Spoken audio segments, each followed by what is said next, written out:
Let's see our next question. If a variable takes the values 0, 1, 2, 3 up to 50 with the frequencies 1 and 50C1 and 50C2 and so on 50C50 respectively, then we have to find the arithmetic mean of this given data.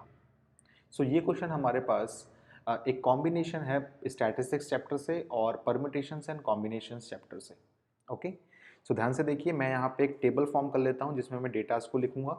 Okay, so let suppose यहाँ पे हैं हमारे सारे के सारे x और यहाँ पे हैं हमारी उसकी रेस्पेक्टिव फ्रीक्वेंसीज, तो xi और fi. ओके, डेटा है हमारे पास 0, इसकी कॉरेस्पॉन्डिंग फ्रीक्वेंसी है हमारे पास 1.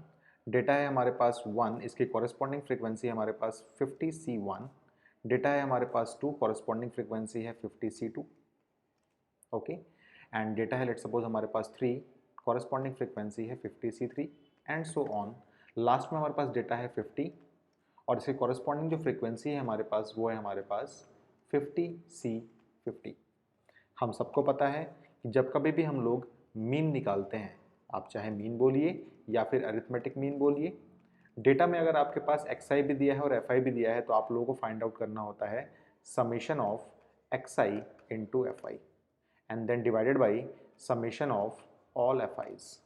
ओके, सो अगर हम ध्यान से ऑब्जर्व करें तो हम पाएंगे जो हमारे पास xi इंटू fi आएगा वो क्या आएगा, वो आएगा 0 into 1 and plus 1 into 50C1 plus 2 into 50C2 and so on up to 50 into 50C50. Alright, और जो हमारे पास फ्रीक्वेंसीज का सम आएगा उसको हम बोल सकते हैं 1 plus 50C1 plus 50C2 plus and so on 50C50. सो ये सवाल था हमारे पास यहाँ तक स्टैटिस्टिक्स के कंसेप्ट्स को लेता हुआ. अब ध्यान से देखिए, जो आपके पास ये टर्म्स आ रखे हैं न्यूमरेटर में और डिनोमिनेटर में, वो एक्चुअली कुछ बाइनोमियल प्रॉपर्टीज़ को सेटिस्फाई कर रही हैं. अगर आप ध्यान से देखें तो मैं आपको बता दूं, अगर मैं सारे के सारे बाइनोमियल कोफिशिएंट्स का सम करता हूं NC0 plus NC1 plus NC2 and so on NCN तक, तो हमने पढ़ा हुआ है अपने लेक्चर वीडियोस के अंदर कि इसका सम जो हमारे पास आता है वो 2⁻n आता है. ओके, सो अगर आप ध्यान से देखिए, इस 1 को आप लिख सकते हैं 50C0. ओके, नीचे आप लोगों के पास पूरी बाइनोमियल कोफिशिएंट्स का सम आ रहा है.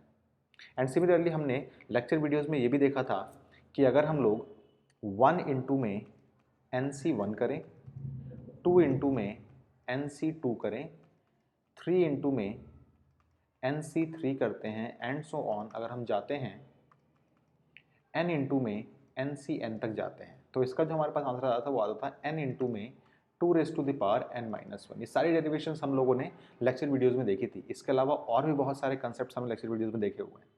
ठीक है, उसी के एप्लीकेशन हम लोग यूज़ कर रहे हैं. तो ध्यान से ऑब्जर्व अगर आप करेंगे तो आप पाएंगे जो टर्म्स आपके पास दे रखी हैं, देखिए यहाँ से लेकर यहाँ तक की, ये एक्चुअली इस सेकेंड फॉर्मूले के ऊपर बेस्ड है. और जो टर्म्स यहाँ पे दे रखी है डिनोमिनेटर के अंदर, ये हमारे पास इस फर्स्ट फॉर्मूले के ऊपर बेस्ड है.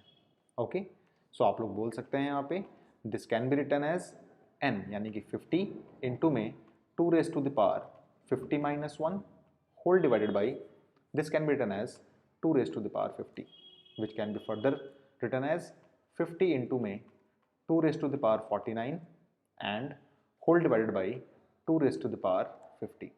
ओके, सो अगर आप इसको कैंसिल आउट करेंगे तो आप पाएंगे 49 से 50 कैंसिल आउट होगा तो पावर बचेगी 1 यहाँ पे. 50/2 इज गिवन बाय 25. तो देखते हैं हमारे पास 25 कोई ऑप्शन है.